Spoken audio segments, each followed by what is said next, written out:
Welcome to The Last Word. I'm David Jenkins, joined by Chris Cupid Post, and this is our Valentine's edition of The Last Word. And Chris, what's some things that you love? I love a good book. I love coffee. I love things that just make my heart flutter. I'm in a loving mood, A good book? When's the last time you read a book? Yeah. Okay. So we're going to talk about things that we actually do love, which is high school basketball, and we're getting close to district time, and the district seedings are starting to play itself out. Bernie beat Kennett the other night, and that's going to, Haytide the other night, and that's going to help them, get that number one seed down there, which is, you really need in that district down there. And Sykeston plays Cape Central this weekend. There's a lot of jockeying for position in districts right now that haven't been seeded. A few of them already have, but it's really getting to the nitty gritty, and a lot of teams are fighting for those positions for those good seeds. You're starting to separate yourself. Teams are starting to rise to the top. Of course, you have your teams that is going to be at the top. Charleston comes to mind. They're going to be probably that number one seed. They've beaten their top two contenders in that district so far. As far as that goes, with Sykeston, I think they have a huge game. Of course, it's a huge game anyway. But Cape Central, that game with Cape Central, I think it's a huge game, and that's Friday. Valentine's Day. Love it. Okay, I think that's. I don't know. Does if Sykeston loses that game, do they still have the top seed in that district? You think? I don't know, because they've lost to Notre Dame already earlier this year. Now they did turn around and beat them again, but I mean, if they lose, I think Cape Central. Did they ever play the game with Notre Dame? I can't remember, because there's been so many cancellations. And to be honest with you, I couldn't tell you for sure. I know it was canceled like 17 times, so I'm not sure if they played it. But I think the winner, if Cape Central beats Notre Dame, and then Cape Central beats Sykeston, they've already beat Kennett. I mean that's the clean sweep. Cape Central gets the top seed. I'm asking, it'd be hard to make a case for it. It's a must-win game for Sykeston. I think Friday to be that top seed in the district. I think so, for sure. And it'd be hard to make a case if they do lose that game. You're right, and I think if they lose, I think the winner of that game is the top seed. I think the winner of that game gets the top seed, and then you're going to have Notre Dame probably 3, Kennett 4, and so that's a tough. That's a tough game for the 1-4. In that semifinal for whoever gets that top seed against Kennett. I mean, Kennett, Sykeston beat Kennett twice earlier in the year pretty easily, but the last time was without one of their better players. So you kind of have you don't really know, and plus Sykeston doesn't play well at Cape Central. They don't. I mean, they've never really played well in that gym, with the exception of their last game they played up there in the Tiger Shootout earlier this year. They played well at the Tiger Shootout for some reason, but it was a Cape Central home game. They have problems. They struggled, and so it's going to be interesting to see what happens on Friday night. Yeah, and Cape Central, they just lost to Jackson. I think going into that game, Sykeston does kind of have the advantage, even though they are on the road. Cape Central just can't really put games together a lot of times, but this is the time. This is the year, the time of year that they really come on for some reason unknown to anybody. This is the time that they usually kind of gel and come on and pull off an upset, because we've seen this in the past where they pull off the upset against Sykeston in this game. I don't think it's tragic if Sykeston loses to Cape Central. Honestly, I think it might do them a bit of good, because nothing motivates Coach Hollifield more than losing a game right before district and making those practices brutal, getting ready to beat that team, and they think of nothing about beating that team. We've saw this. We've seen it many times. Time and time again, yeah. And I think the years back, I think when the Ralston brothers played, they went and lost to Poplar Bluff at Poplar Bluff late in the season, and it's after that they turned it on. They were just on everything. So I don't think it hurts Sykeston if they do lose and get that 2 seed. I don't think that's a big deal. No. But it is a big deal to go up there and play well. I think they need to play well, even if they lose, and they need to play well, because it's that time of year where you need to put things together. But like I said, if they get a loss, Coach Hollifield has a way of getting them focused real quick, and those practices are never fun for those kids afterwards. No. Notre Dame, Kent and Kennett, they're both right there. I mean, that's a 14 district that's going to be fun to watch whenever it rolls around. Toughest, one of the toughest in the state, if not the toughest. You've got 4 possible. If you want to rank a team, that could be possible state ranked in these, as far as that goes. But I just, it's a grind. Sykeston's proven that they are the cream in this district, and they're going for their 6th district title in a row. So, and then you go from there, you go to Class 3, where I think Charleston looks to be the clear favorite at this point. No doubt. New Madrid's lost a few players. Caruthersville just doesn't look like they can defend well enough to challenge Charleston in that district, although it would be a fun game to see again. That was a fun game to see the first time. But so it looks like they have the kind of the upper hand in Class 3.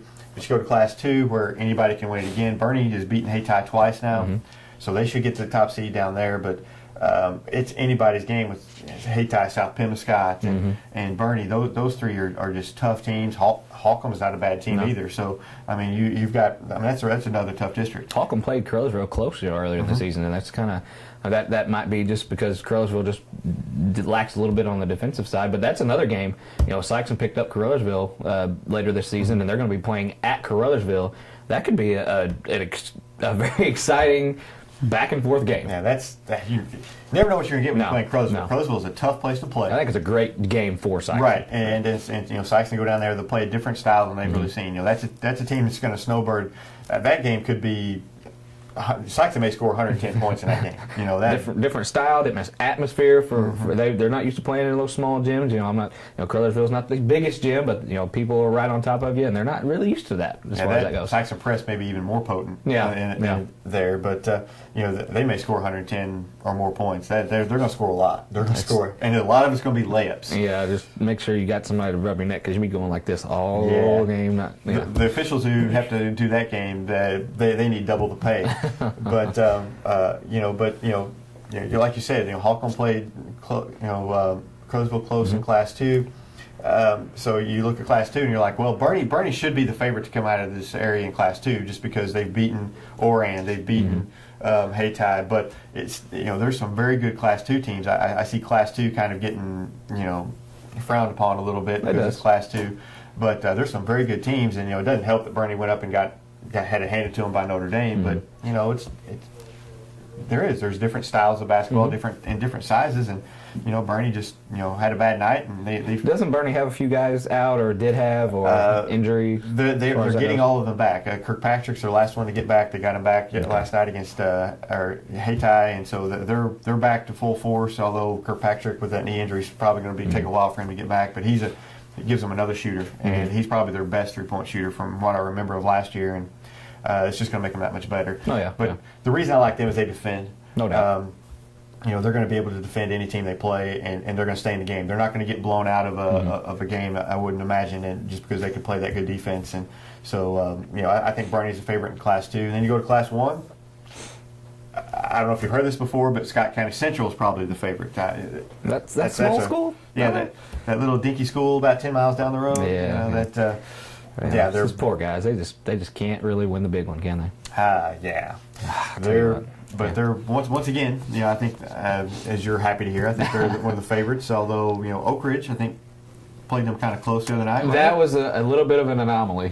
It was senior night, and I'm all for getting seniors time, but their best players, let's just say, aren't seniors. I'll just say that they had a really slow start to the game, and that definitely does not help. And now, with that being said, I don't think they should be beating Oak Ridge by just 5 points, even after a slow start. I don't think that's just you have those games. I get it. I understand that, but play the seniors.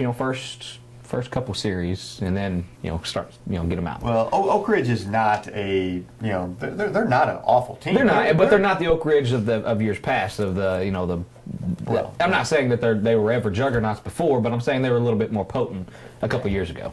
Probably so, but they're not. They're not a pushover by any means. I don't think so. I'm not saying that. Delta, I'm not saying that at all. Sorry, Delta, but I'm just I'm just telling what I heard about the game. I'm just relaying some information. But seriously, in all seriousness, I mean, Scott Central I would think is a clear favorite. Leopold's still there, but they're not the Leopold of last year. Right, but they don't look nearly as tough. We've heard for years and years about the South Iron team that's going to come down, and they never seem to either make it out of districts or they get, they never seem. So I'm not, forget it. So it looks like Scott Central is going to have a clear run to the Final Four if they could just, Their only test, I would think, would be in that quarterfinal game, and Eminence possibly another Eminence team. Imminence is obviously a threat, but I think they have a clear shot to get at least to that game, and I think they beat Imminence after. I think they do. They're such a more well-balanced, well-rounded team this year. They have inside guys, even though they're not big inside. They play a lot bigger than what they are. They have a bunch of 6 foot to 6'2" guys that just can rebound with the best of them. And of course, they get Jeffrey Porter and Loranda Spanks on the outside. They can just about hit anything. They have so much more this year, and they're just so much more well-balanced. Now, if we just got the senior night out of the way, now we're.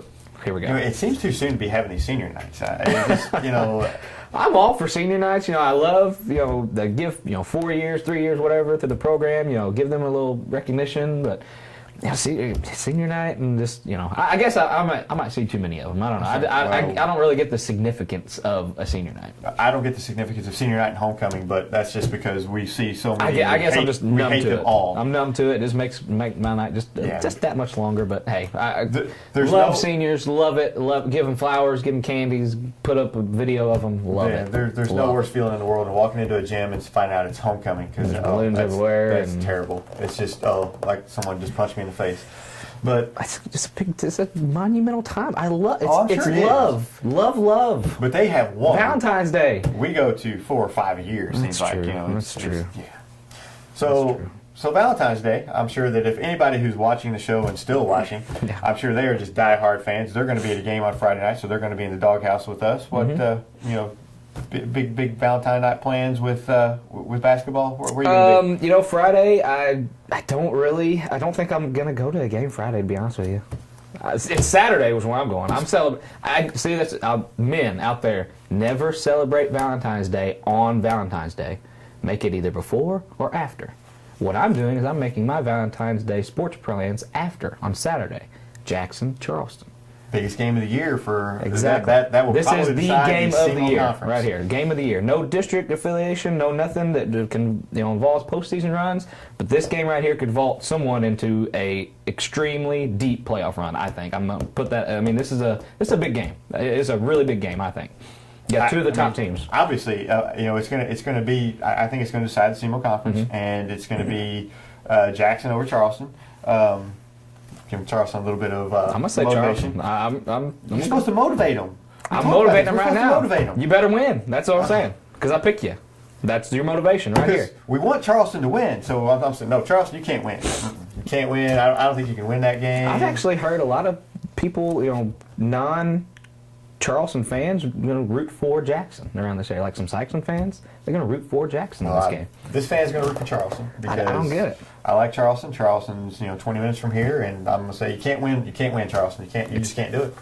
And so put that on your bulletin board and beat your tails. You're going to win. You're going to win. I feel it. You're going to win. It's at your nest. Protect your nest. All right. Protect the nest. Well, the Jays nest. You know all those banners around you? Play for them. All right. Play for that name on your shirt. Here we go. Jackson. They're tall. Yeah, they're tall. But you're quick. You can shoot. Delfinko Bogan. Game. Are you done? Okay. All right. With that, we will hope you all have a great Valentine's Day. We'll talk more about the big Jackson-Charleston game on our next show. Definitely so. Next week. And everybody have a great Valentine's Day. Love the one you're with.